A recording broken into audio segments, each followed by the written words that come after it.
अब odd functions क्या होते हैं कि अगर आप लोग एक्स को रिप्लेस करो नेगेटिव एक्स से और आंसर के आगे माइनस एफ ऑफ एक्स, तो ये कहलाता है ऑड फंक्शन।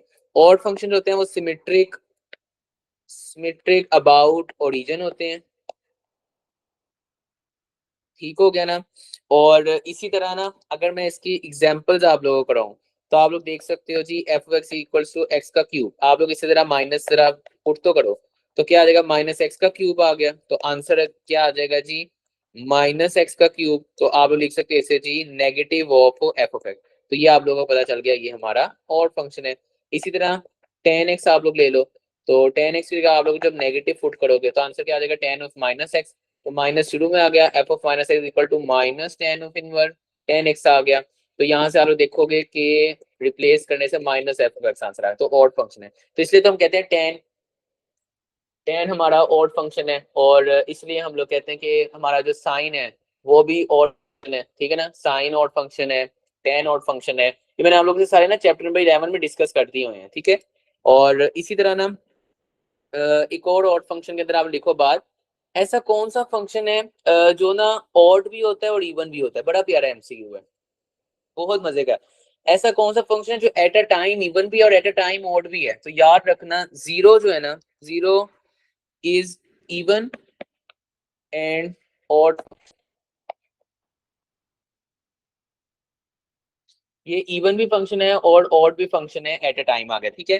क्यों, किस तरह, आप लोग देखो फंक्शन पकड़ो ना जरा, जीरो ले लिया हमने फंक्शन, ठीक है। आप लोग यहाँ से देखोगे कि आप लोग नेगेटिव पुट करो, जीरो जो होता है आपके पास, हम कहते हैं जी जीरो याद रखना ना पॉजिटिव इंटीजर में आ रहा होता है, नेगेटिव इंटीजर्स में आ रहा होता है, ठीक है ना।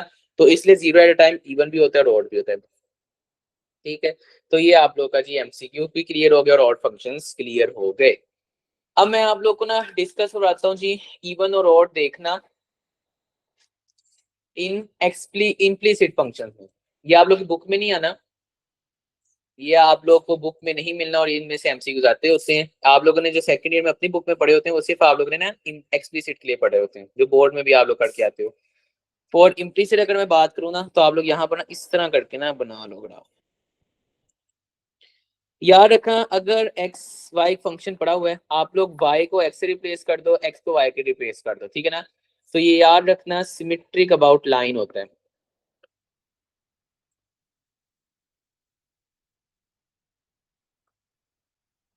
ये बातें आप लोग को बुक में नहीं आप लोगों ने पढ़ी होनी, जो आप लोग सेकेंड ईयर में करते थे, तो ना शायद कहीं से मिल जाए। इसी तरह याद रखना कि एक्स को अगर माइनस वाई करते यानी कि माइन वाई की जो होगी ना आप टर्म उसको नेगेटिव करते हो, और अगेन फंक्शन आता है एक्स वाई, तो याद रखना ये होता है symmetric about x axis, x axis के सिमेट्रिक हो जाता है। और इसी तरह अगर मैं डिस्कस करता हूँ कि अगर आप लोग एक्स को नेगेटिव कर दो और अगेन आंसर आपका फंक्शन ही आ जाए, तो ये होता है सिमेट्रिक अबाउट वाई एक्सिस।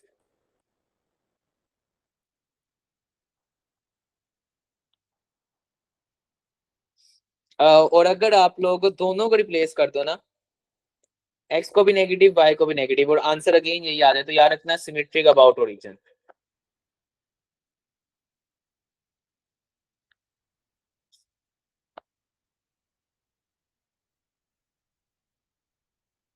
अच्छा जी, इसी तरह जो एक स्टूडेंट है हमारी सऊदी अरबिया की ईमान, उसको मैं बता दूं कि सिमेट्री क्या होता है अगर नहीं समझ लग रही।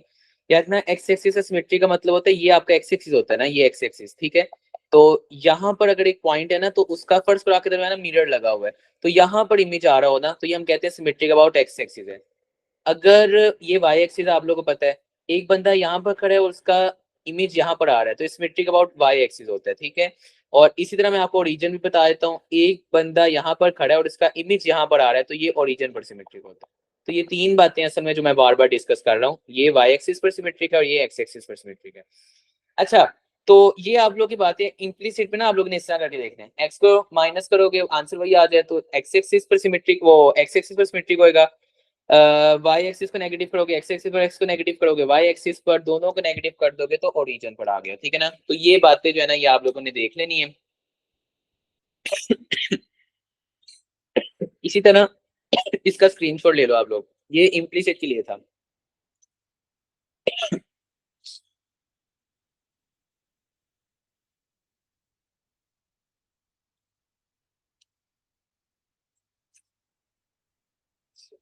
अच्छा जी, इसी तरह ना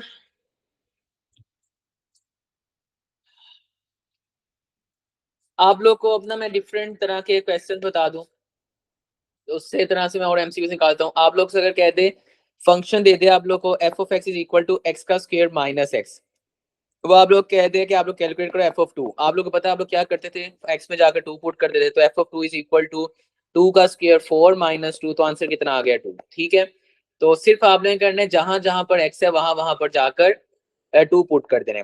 अगर वो कह देता आप लोग मुझे एक्स प्लस टू कैलकुलेट करके दो, तो जहां जहां पर एक्स है वहां वहां पर जाकर आप लोग ने एक्स प्लस टू पुट कर देना था। ठीक है, इसी तरह वो कह दे आप लोग एक्स प्लस एक्स का स्क्वायर प्लस वन, जहां जहां पर एक्स है वहां वहां पर जाकर एक्स का स्क्वायर प्लस वन पुट कर दो। तो ये होता है जी फंक्शन को सॉल्व करने का मेथड। एक आप लोगों ने पढ़ा होगा, वो कहते हैं जी आप लोग ना मुझे बताओ, मैं आप लोग को एक किस तरह की एग्जांपल करवा देता हूँ ताकि बाकी आप लोग क्लियर है। पेरीमीटर ऑफ स्क्वायर, आप लोग ना मुझे फंक्शन बना के जाओ perimeter of square as a function of area, function of area. यानी कि वो कहता है आप लोग ना मुझे इस तरह की कंडीशन बनाओ कि जिस तरह मैं आप लोग कहता हूँ y is equal to f of x, इसका मतलब क्या है, y is a function of x। तो यहाँ पर कहता है आप लोग मुझे इस तरह का कोई बनाकर दिखाओ चीज के p is a function of a हो जाए, यानी p इस तरफ आए और a इस तरफ आए। इस तरह का आप लोग ना कोई मुझे ना रिलेशन बनाकर दिखा दो, रिलेशन बनाना है। तो आप लोग क्या करते थे सेकंड ईयर में, पेरीमीटर स्क्वायर का क्या बराबर होता है, सम ऑफ ऑल साइड्स आ, तो आप लोग सम ऑफ ऑल साइड करते हैं, आप लोग पता है जी फोर एक्स आता था। फिर एरिया आप लोग को पता है एक्स का स्क्वायर, अंडर रूट लेके एक्स आ गया, तो आप लोग इधर जाकर पुट कर दोगे तो पेरीमीटर की आ जाएगा फोर अंडर रूट है। अच्छा बच्चों को ना एक बार नहीं पता चलती थी, याद रखना, स्टूडेंट्स ना ये तो कर लेते होते थे, ये तो उनको समझ लग जाती होती थी हाँ भाई हमने ये करना है। लेकिन ना आप लोग अगर थोड़ा सा इसमें फोकस करो ना, तो आप लोग एक बार पता चले कि अगर वो आप लोगों को किसी पॉइंट पर सिर्फ और सिर्फ एरिया दे देना, तो आप लोग पेरीमीटर कैलकुलेट कर सकते हो स्क्वायर का, ये फॉर्मूला बन गया। ठीक है ना, अगर आप लोगों को पेरीमीटर दे दो क्या एरिया कैलकुलेट करो, तो आप लोग उससे एरिया भी कैलकुलेट कर सकते हो, सिर्फ आप लोग को ये एक चीज दे दे तो आप लोग उससे ये कैलकुलेट सिंपली कर सकते हो। इस तरह आप लोग सर्कल के भी कैलकुलेट कर सकते हो। ठीक है ना, पेरीमीटर के स्क्वायर में पेपर के बड़े इंपॉर्टेंट एमसीयूज हैं। ठीक है ना, अगर आप लोग डिफरेंट एग्जांपल देख लोगे जी एरिया ऑफ सर्कल, तो इस तरह करके आपने पहले एरिया निकाल लिया करना है, फिर दो निकाल लिया करना है, फिर आपने देख लेना फंक्शन किसका हमें बनाना है, फिर उनके ना इक्वेशंस बना लिया करना। ठीक है ना, इसी तरह ना एक और बात आप लोगों ने देखनी है इसमें जी, पैरामीट्रिक फंक्शंस की हेडिंग दे दो आप लोग, या एक और एग्जांपल चलो मैं आप लोग इसकी करवा दूं कि वो कहते हैं area of circle, area of circle को आप लोग ना इस तरह करो कि ना फंक्शन ऑफ सर्कमफेरेंस बना दो, फंक्शन ऑफ सर्कमफेरेंस। आखिरी में आप लोगों को बता देता हूँ सॉल्व करने का मेथड। देखो एरिया आप लोगों को पता है बराबर होता है सर्कल का पाई आर स्क्वायर, सर्कमफेरेंस बराबर होती है टू पाई आर। अब आप लोगों ने क्या करना है, ए इज इक्वल टू सी, इस तरह कोई रिलेशन बनाना है। तो यानी कि आप लोग ना रेडियस की इसमें से वैल्यू निकाल लो और इसमें जाकर पुट कर दो, तो ए इज इक्वल टू पाई सी का स्क्वायर फोर पाई का स्क्वायर। ठीक है ना, तो ये कैंसिल होकर आंसर क्या आ जाएगा, सी का स्क्वायर ओवर फोर पाई। इस तरह करके आप लोग कैलकुलेट कर लिया करना। हेडिंग दे दो जी पैरामीट्रिक फंक्शंस की।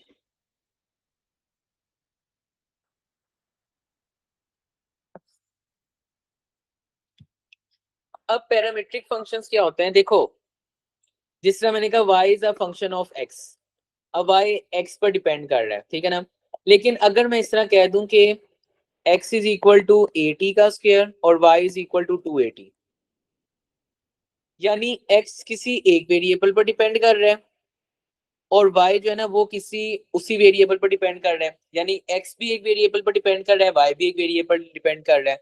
ठीक है ना, तो इसे हम लोग कह, इससे जो t है ना, अब यहाँ पर t याद रखना, t इस पैरामीटर होता है, पैरामीटर होता है। और इसी तरह जो इक्वेशन मैंने बनाई है ना, इसे हम लोग कहते हैं पैरामीट्रिक इक्वेशंस, इक्वेशंस। लो जी अब जरा ध्यान से बैठना, अगर हो x इज इक्वल टू 80 का स्क्वायर, चैप्टर 6 में जाकर अगेन मैंने बात पढ़ानी है, लेकिन आप लोग अभी भी देख लो y इज इक्वल टू 280। अगर ये वाली पैरामीट्रिक इक्वेशन हो ना, तो याद रखना ये इलिप्स को रिप्रेजेंट कर रही होती है, इलिप्स कह दिया सॉरी, पैराबोला को रिप्रेजेंट कर रही होती है, पैराबोला। और पैराबोला की क्या आप लोगों को पता है, ये स्टैंडर्ड पैराबोला को रिप्रेजेंट कर रही होती है। ठीक है, इसी तरह अगर मैं लिख देता हूँ x is equal to a secant theta और y is equal to b tan theta, तो याद रखना किसको रिप्रेजेंट करती है, हाइपरबोला को। और हाइपरबोला की इक्वेशन क्या होती है, एक्स का स्क्वायर ओवर ए का स्क्वायर माइनस वाई का स्क्वायर ओवर बी का स्क्वायर इक्वल्स टू 1। मैं आप लोग इसलिए भी बता रहा हूँ कि आप लोग का एमसीक्यू ना आ जाए। ये दो बड़ी इंपॉर्टेंट होती हैं, ए देखो cos theta plus y is equal to b sine theta, और इसी तरह एक आती होती है ए cos थीटा और y is equal to a sine theta. अगर देखो दोनों कॉन्स्टेंट्स बराबर आ जाए ना, दोनों कॉन्स्टेंट्स बराबर हो, यानी कि ए और ए आ गया, ठीक है ना, तो इस केस में आप लोग याद रखना, ये कौन सा आ गया,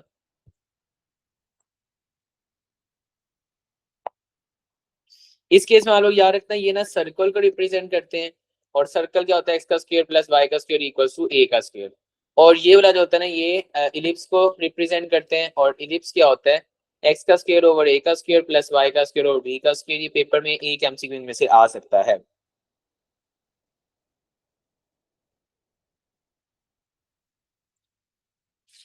ठीक है ना, तो ये आपके एमसीक्यूज आप लोग याद रखने हैं। अब फिर अगेन फंक्शंस की टाइप्स ही चल रही हैं अभी तक हमारे पास।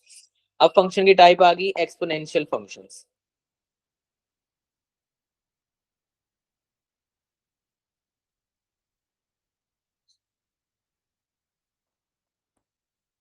एक्सपोनेंशियल फंक्शन याद रखना किस फॉर्म में होता है, f of x equals to a की पावर एक्स, यानी कि यहाँ पर कोई ना कोई कांस्टेंट हो, ठीक है ना, कांस्टेंट की पावर में कोई ना कोई वेरिएबल आए। यहाँ से दो शर्तें लगती होती हैं कि ए ग्रेटर देन जीरो होना चाहिए और a is not equal to one. यानी अगर वो कहे ना वन की पावर एक्स आ गया, तो वो याद रखना एक्सपोनेंशियल फंक्शन ही होगा, ए वन नहीं होना चाहिए। एग्जाम्पल्स आप लोग ले सकते हो, f of x equals to three की पावर एक्स आ सकते हैं। इसी तरह एग्जाम्पल आ सकती है f of x equals to a की पावर एक्स आ सकता है। एक एग्जाम्पल आ सकती है f of x equals to pi की पावर एक्स आ सकती है, पाई भी तो एक कांस्टेंट है ना। ठीक है, अब यहाँ पर आप लोगों ने याद रखते हैं ग्राफ्स। देखो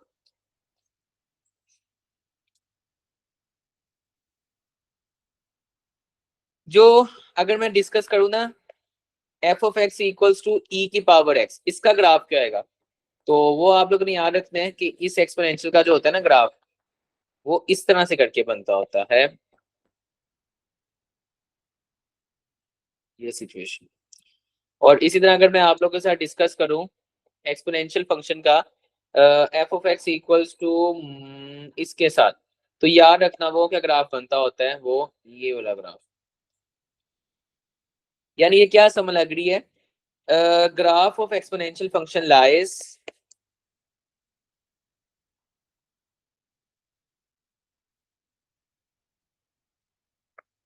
lies in first and second quadrant. अच्छा यहां तक ना आप लोग ये देखो, इसके बाद ना मैं आप लोग इसकी ना डोमेन रेंज भी लिखवाता हूँ फंक्शन की।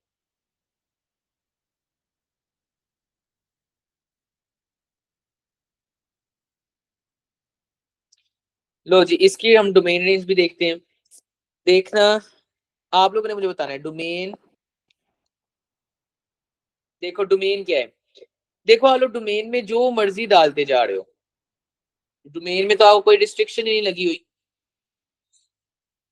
ठीक है ना, डोमेन में आप लोग दुनिया जहान का कोई भी नंबर डाली जो, तो डोमेन तो आपके पास आ गई ऑल रियल नंबर्स। रेंज पर थोड़ा सा फोकस करना पड़ना है आप लोग को, ग्राफ से देखो रेंज जो है, रेंज पर जरा देखो तो रेंज इसकी देखो नेगेटिव नहीं आ रही, रेंज इसकी पॉजिटिव आ रही है। जीरो भी आएगी लेकिन जीरो जो है ना आपके पास ही चलता जाएगा चलता जाएगा चलता जाएगा, लेकिन जीरो को ना कभी भी जीरो हो नहीं सकती इसकी, तो जीरो से लेकर पॉजिटिव इंफिनिटी जो है ना इसकी रेंज आ रही है।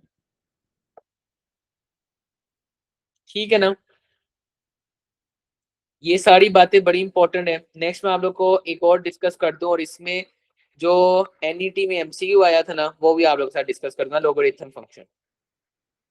लो जी, फंक्शन की एक और type logarithm function, logarithmic function भी डिस्कस कर लेते हैं। इसमें क्या होता है, अगर मैं इसके ग्राफ की ही पहले डिस्कशन शुरू करूं ना,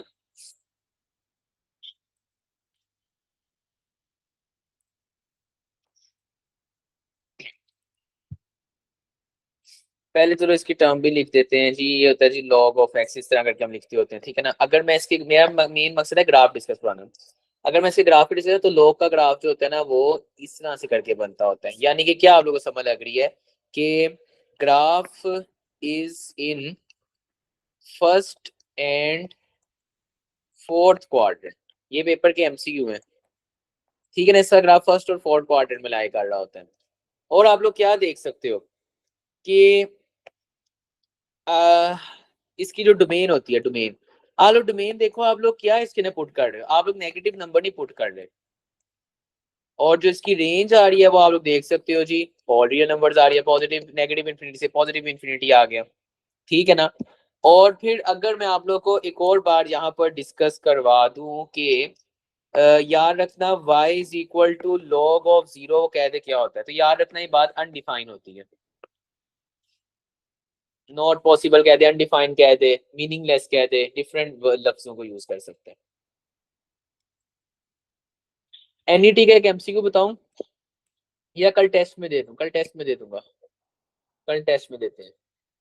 एग्जैक्ट एनईटी में आया था, बड़ा मजे का था एमसीक्यू। चलो इसी तरह ना नेक्स्ट डिस्कस करते हैं हम लोग जी। इसके अंदर एक रह गया जी सर्कल का ग्राफ, इसकी डोमेन रेंज भी सीख लें सर्कल की। डोमेन रेंज अभी मैं ना आप लोगों को ग्राफ की सिखा रहा हूँ, डोमेन रेंज मैंने आप लोगों की इक्वेशंस की सिखानी है। देखो अगर मैं ग्राफ ऑफ सर्कल की बात करूँ तो इसका ग्राफ देखोगे तो आप लोग एक सर्कल ड्रॉ करो, तो यहाँ पर फर्स्ट करो ना, इसका आप लोग देखोगे ये रेडियस है 2, और नीचे देखोगे रेडियस है 2, यहाँ पर डोमेन देखो 2 और रेंज देखो 2। समझ लग रही है बात की? यानी कि सर्कल की जो डोमेन होती है ना और रेंज होती है वो उसका रेडियस होता है।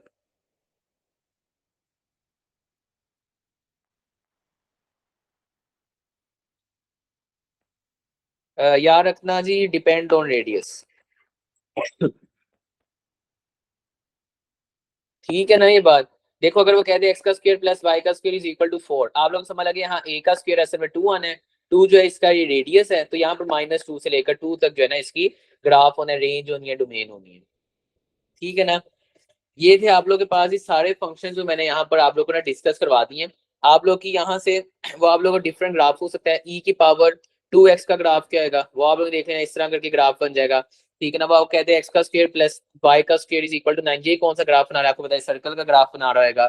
ये कौन सा ग्राफ बना रहा है, ये इक्वेशन जो है ना चैप्टर 6 में जाकर हमें डिस्कस करनी है।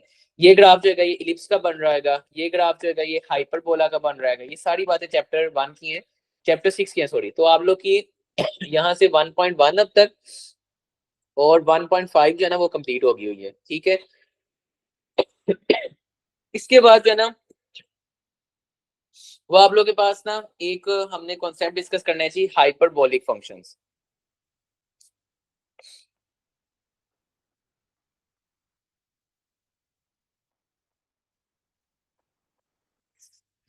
अब देखो जी हाइपरबोलिक फंक्शंस क्या होता है। मैं आप लोग को डिफरेंट हाइपरबोलिक फंक्शन का साइन हाइपरबोलिक एक्स बराबर होता है ई की पावर एक्स माइनस ई की पावर माइनस एक्स बाई 2, ठीक है ना। Cos hyperbolic x equals to e की पावर एक्स प्लस ई का minus x divided by 2। Reciprocals आप लोग खुद बनाते जाना, ठीक है ना, कोसिकेंट सीकेंट वगैरह। टेन हाइपरबोलिक एक्स जो होता है ना ये बराबर होता है ई की पावर एक्स माइनस ई का माइनस एक्स ओवर ई की पावर एक्स प्लस ई का माइनस एक्स। वेरिएशंस किस तरह आ सकती है, वेरिएशंस भी देख लो। वो कहते हैं आप लोग बताओ जी साइन हाइपरबोलिक 3x किसके बराबर है। तो याद रखना कि आप लोग ने क्या करना है, सिंपल x जहां जहां पर है वहां पर जाके 3x डाल देना है, e की पावर 3x माइनस ई का माइनस 3x/2, ठीक है ना। ये इसकी वेरिएशंस है डिफरेंट जो मैंने आप लोगों के साथ पहले डिस्कस की। कहते हैं साइन हाइपरबोलिक स्फीयर एक्स, अब ये रखना साइन हाइपरबोलिक फंक्शन है, साइन नहीं फंक्शन। तो यहाँ पर आप लोगों ने देख लोगे कि किस तरह करोगे, ई की पावर एक्स माइनस ई की power minus x divided by 2 इसका होल का स्क्वायर, ठीक है ना। इस तरह करके इसका फिर होल का फंक्शन का स्क्वायर कर दोगे पूरे का। इसके बाद ना ये थे आप लोग के जी हाइपरबोलिक फंक्शंस, इसके कुछ ना रिजल्ट्स होते हैं जिस तरह मैंने आप लोग को 9 ट्रिग्नोमेट्री में लिखवाए थे, इसको भी हम लोग डिस्कस कर लेते हैं। देखो साइन हाइपरबोलिक 2x जो होता है ना उसका वही फॉर्मूला है 2 sine hyperbolic x cos hyperbolic x, ठीक है। इसी तरह ना सीकेंट हाइपरबोलिक स्क्वायर x जो होते हैं ना इसका फॉर्मूला होता है जी 1 minus ten hyperbolic square x. Cot hyperbolic square x जो होता है ना, सॉरी कोसिकेंड लिखना था, कोसिकेंड हाइपरबोलिक स्क्वायर एक्स जो होता है ना, ये बराबर होता है जी cot hyperbolic square x minus 1। इसी तरह जी ये सारे आप लोग ना पेपर में एज इट इज एमसीक्यू आते होते हैं, क्योंकि ये जो है ना बच्चे ट्रिग्नोमेट्री से मिक्स कर देते हैं, क्योंकि ट्रिग्नोमेट्री हमने पढ़ा होता है sine square x is equal to 1 plus tan square x, लेकिन हाइपरबोलिक में चेंज हो जाता है। इसी तरह एक और बात मैं आप लोगों को बता दूं कि cos हाइपरबोलिक, अब बच्चे ने पढ़ा होता है cos square x plus sin square x equals to 1, लेकिन हाइपरबोलिक में क्या होता है cos hyperbolic square x minus sin hyperbolic square x, तब वो बराबर आता है 1 के। और एक और बात होती है cos hyperbolic square x plus sin hyperbolic, अगर इनके दरमियान प्लस आ जाए तो बन जाता है जी cos हाइपरबोलिक 2x के बराबर बन जाता है। तो ये as it is MCQs paper में आते होते हैं, तो ये बड़े इंपॉर्टेंट है, इसको भी आप लोगों ने देखना है, ठीक है ना। और इसके बाद जो है ना मैं आप लोग को सिखाने लगा हूँ जी इनवर्स हाइप, इनकी ना बल्कि इनवर्स को नहीं, पहले हम डोमेन रेंज पर डिस्कस करते हैं। इसका आप लोग स्क्रीनशॉट ले लो प्रूफ का, मैंने आप लोगों को डोमेन रेंज शुरू करवाता हूँ पहले, फिर एंड पर इसकी थोड़ी सी और बातें हाइपरबोलिक वो फिर हम एंड में डिस्कस करेंगे।